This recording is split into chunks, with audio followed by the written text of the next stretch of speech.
በዚህ ቪዲዮ ስለ መርካቶ ሰምታችሁ የማታውቁትን ነገር ይዤላችሁ መጥቻለሁ። እንኳን ወደ ግሸን ዩቲዩብ በሰላም መጣችሁ። በዚህ ቪዲዮ መርካቶ እንዴትና በማን እንደተመሰረተች በዝርዝር እንቃኛለን። አብራችሁን ሁኑ። የአዲስ አበባ ምርት የአፍሪካ ትልቁ ክፍት ገበያ ወደ ሆነው መርካቶ ጉዟችንን ጀምረናል። ከቦሌ ተነስቼ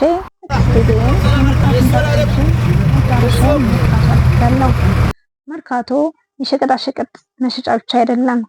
የኢትዮጵያ የኢኮኖሚ የልብ ትርታ፣ የታሪክ መነጽር ነው። በሚሊዮኖች የሚቆጠሩ ህልሞች የሚቀለሙበት ታላቅ መድረክ። የጽናት የኩራት መጀመሪያ፣ የመርካቶ መወለድ። መርካቶ የተወለደችው በሽንፈት ላይ በቆመ የድል ታሪክ ነው።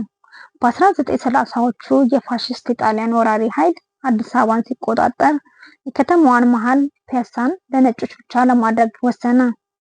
ጣሊያኖች ቦታውን መርካቶ የሀገሬ ተወላጅ ገበያ አሉት። ዓላማቸው ጥቁር ህዝብን ከዓይናቸው ማራቅና ማግለል ነበር። ነገር ግን የኢትዮጵያ ነጋዴዎች ይህንን የተገለገሉበትን ቦታ የኢኮኖሚ ተጋድሎ ማዕከል አደረጉት። የስሞችና የሰፈሮች ምስጢር በመርካቶ። መርካቶ ዝም ብሎ የተዘበራረቀ ስብስብ አይደለም። የራሱ የሆነ አስገራሚ ስርዓት አለው።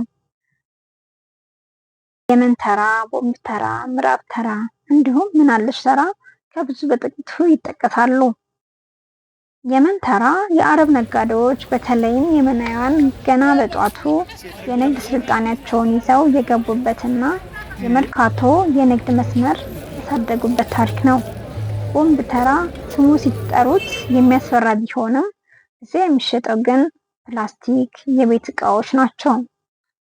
ምዕራብ ተራ የሀገር ባህል ልብሶች፣ ሽልማቶች፣ የኢትዮጵያን ጥበቦች የሚገልጡ ውብ ጥበቦች የሚገኙበት ነው።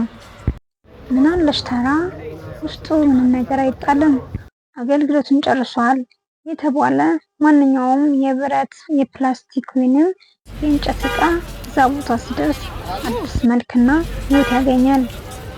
ይህ ቦታ የገበያ ቦታ ብቻ አይደለም፣ የኢኮኖሚ የፈጠራ ትልቅ ዩኒቨርሲቲ እንጂ። መርካቶ አድካሚ ነው፣ ነገር ግን ጉልበት የሚሰጥ ነው። ስትሄዱ የሚያስፈልጋችሁ ትዕግስትና ጥሩ ጫማ መጫማት ነው። መርካቶ ሲባል ትዝ የሚላችሁ ምንድን ነው? የጠባብ ጎዳናዎቹ ጅንብር ወይስ ስፍር ቁጥር የሌላቸው ሸቀጦች ድርድር? ከጣሊያን ወራሪ ዘመን ጀምሮ የዛሬውን ቅርጽ ይዞ እስካሁን የዘለቀው ይህ ግዙፍ ገበያ የከተማችን የኢኮኖሚ የልብ ምት ነው። ወደ ውስጥ ጠልቀን ስንገባ እያንዳንዱ ጠባብ መንገድ የራሱ ቋንቋ አለው። እያንዳንዳቸው በሺዎች የሚቆጠሩ ሰዎችን ሕይወት ይሸከማሉ። ላኪው ላቡን አንጠፍጥፎ የሚሰራበት፣ ነጋዴው በደቂቃ በሚሊዮኖች የሚቆጠር ገንዘብ የሚያንቀሳቅስበት የንግድ ምስጢርና የባህል መስተጋብር በመርካቶ።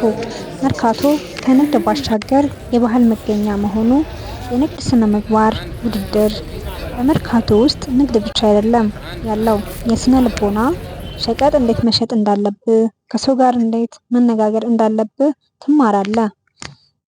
የተከበራችሁ የፕሮግራማችን ታዳሚዎች ዛሬ በመርካቶ ጠባብ ጎዳናዎች አብረን እየተጓዝን እንገኛለን። እስከ መጨረሻው ድረስ አብራችሁን ሁኑ። ይህንን ቻናል ሰብስክራይብ ካላደረጋችሁ ሰብስክራይብ አድርጉ። ላይክ፣ ሼር በማድረግ ቻናላችን እንዲያድግ የበኩላችሁን አስተዋጽኦ እንድታደርጉ። የገበያ ክፍሎች በመርካቶ። ምናለሽ ተራ ያረጁ ጎማዎች የሚለወጡበት፣ የሚቀረጹበትና ለአዲስ አገልግሎት የሚዘጋጁበት የፈጠራ ማዕከል ነው።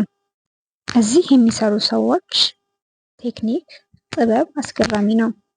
አቴና ተራ ጌጣጌጥ ቤቶች ከወርቅ እስከ ብር ከተለያዩ ሀገራት መጥተው ለየት ያለ ውበት የሚሰጡ እቃዎች መገኛ ነው። መርካቶ መገበያያ ብቻ አይደለም። እዚህ መጥቶ መሸጥ፣ መግዛት የተለመደ ክንውን ነው። እዚህ ሰው ከሰው ጋር ይገናኛል፣ ሀሳብ ይለዋወጣል፣ ህይወትም ይካፈላል። በመርካቶ የሰዎች ህይወትና የንግድ ምስጢር። በዚህ ግዙፍ ገበያ ማዕከል ውስጥ እጅግ አስገራሚ የሰው ልጅ ታሪኮች አሉ። የአራዳ ቋንቋ በመርካቶ መርካቶ የራሱ የሆነ ቃላትና አነጋገሮች አሉት። እዚህ የሚደረግ የንግግር ወይንም የንግግር ጥበብ ከሌላው አነጋገር የተለየ ነው። በመርካቶ የቡና እረፍት የተለመደ ክንውን ነው። ሁሉም በቆመበት አንድ ስኒ የጀበና ቡና ጠጥቶ ትንሽ ይረጋጋል ወይ ደግሞ ከድካሙ አረፍ ይላል። መርካቶ ምግብ የሚበሉት በህብረት ነው። የአመጋገብ ስርዓታቸው ብዙ ጊዜ ከምግብ ቤት ያዛሉ። ምግባቸውን በልተው ወደ ስራ ነው። መርካቶ አፍታ የሚባል ነገር የለም። ለምግብ የሚያጠፉት ጊዜ የለም። እዛው የሚሰሩበት ቦታ ላይ ሰብሰብ ብለው ምግባቸውን ተመግበው ወደ ስራቸው ይገባሉ። ከመርካቶ የምንማረው ነገር ቢኖር የጊዜ አጠቃቀም እንዲሁም ለስራ ያላቸው ክብር፣ የንግድ ስልታቸው መስተጋብር በጣም ልዩ ነው። የተከበራችሁ ተመልካቾች ዛሬ